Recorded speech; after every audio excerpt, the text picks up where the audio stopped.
And now, the Friday Night Blitz Player of the Year. Sponsored by Tater Benson of MKB Realtors. Well, welcome back to the Friday Night Blitz Player of the Year Countdown, where you, the viewer, vote for the top athlete to receive Player of the Year honors. Last time we reintroduced you to players 15 through 11 that you all voted for tonight. We'll check out players 10 through 6 in our countdown coverage. Coming in at number 10 is Heritage High School senior quarterback Ja'Seer Bateman. Bateman received Player of the Week honors after leading his team past Christiansburg in the Class 3 state semifinals. He threw for over 330 yards and 3 touchdowns. He also ran in for a score as well in his team's shutout victory, where they then punched their ticket to the Class 3 state finals for Ja'Seer. He says this season was all about proving the haters wrong. I feel like last year after that second round loss against Brookville, we knew that we had to come together more as a team to be able to come this far. And I feel like the coaches, they've been coaching very well to bring us to this point. And I feel like there was a lot of people doubting us throughout this season, thinking we weren't going to be as good, we're going to be nothing. And I feel like we're proving them wrong. This is what I've been waiting for my whole life, to be able to play in this state championship this weekend. I feel like I've been training myself to be able to lead the team and do things like that so that we can be here. Occupying the number 9 spot is Williamsburg Jr. quarterback Israel Harrison. Not only is the man elusive, he was out here balling during the year. He received Player of the Week honors for his Week 5 performance against Cave Spring. He rushed for over 140 yards while finding the end zone multiple times on the ground and through the air, but he wants people to know that he's more than just an athlete. I want people to know that I'm more than just an athlete. I get it done in the weight room as well as in the classroom, making A's, because that's another road for me if anything doesn't work out athletically, because I need another road with my mind. Helping out at church, helping out in the classroom, helping students get where they need to be, helping students with work that they need done, and really making sure everybody's uplifted and in good spirits. And rather, I don't want to see somebody down and by themselves and alone. Next up at the number 8 spot is the Spartan Bulldozer. You may know him as Salem Junior running back Peyton Lewis. Lewis hit the ground running this season, especially after battling way back from injury, and he took full advantage. He received Player of the Week honors after he ran for over 85 yards and 2 scores over Cave Spring in Week 8 of the season. Lewis says because of his dad's love of the game, he models his play after some big-name old-school players while also playing for the ones he loves.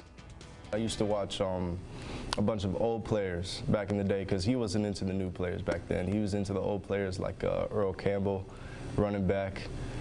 Man, I love him. He's the dude that really put me on the football. My mom means everything to me. I mean, my mom is there through thick and thin. Whenever I need something done, she's always there to do it for me. And I just live life on her back, and, you know, I love her to death. But I love this atmosphere, coming here and playing the sport I love with the people that I love, in front of people that, you know, we love in our city, and we love putting on a show for everybody. With the number 7 spot, enter Cave Spring senior quarterback Landon Altizer. Altizer set the tone for his team this season. In Week 1, he and his squad shut out Hidden Valley. He got the job done on the ground, picking up a few scores, plus went through the air as well in that matchup against the Titans. Altizer talked about learning from his brother and applying those skills to his game and to life. He also discussed the impact Coach Leftwich has had on him as well. My brother, Logan Altizer, he showed me how the ropes go, and he taught me how to, you know, hold my own on that football field. He taught me a lot I know about life in general and in the game of football. Man, he's always been right there by my side every football game. I see him up there in the stands, and that's the number 1 person I look for. But yeah, he's always been right by my side through this. Yeah, I love Coach Leftwich. He's like a father figure in a way, and a coach for sure. He's on us all the time about being 1-0, and if we do something wrong, he'll definitely let us know, and he's just got that determination to him. Next, nice may be in his name, but it's not in his game, because he's a beast. Now, number 6 on our countdown is Lord Botetourt Jr. quarterback Jakari Nicely. Back in Week 3 of the season, he and his squad were able to snap Riverhead's win streak. In that contest, he threw for a score and ran it into the end zone 4 times. He says because of that game, there are some new Botetourt fans throughout the Commonwealth, but he attributes his success to his team. There was teams there from that, like, around that area, and they were like thanking us after the game for beating them. They were like, thank you, thank you.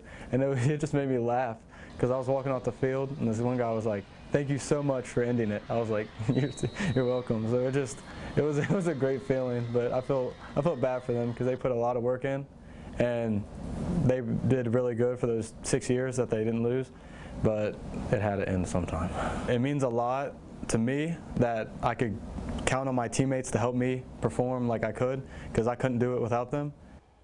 Well, that is it for numbers 10 through 6 Monday. It's the top 5 players remaining with the player of the year that you all voted for at the number 1 spot.